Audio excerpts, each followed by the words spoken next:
तो भाई कल जो टैक्सन गाड़ी हमने पेंट करी थी, आज उसकी रबिंग हो रही है, जिसके लिए रफ़ लग रहा है इस पर।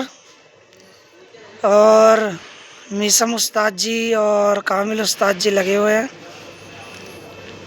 जो कि भाई एक एक जाला, एक एक डस्ट सब कुछ देखकर इसको कंप्लीटली कर रहे हैं।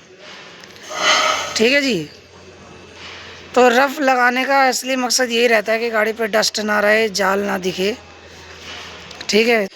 तो भाई जैसे कि आप देख ही सकते हैं, इस गाड़ी पर लग चुका है रफ़। प्रॉपरली देख सकते हैं, एक-एक जाला और एक-एक डस्ट इसमें कट चुका है।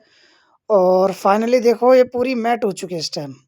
आप देख ही सकते हैं कि इस पे प्रॉपरली रफ़ लग चुका है। अब होगी इसकी रबिंग की बारी।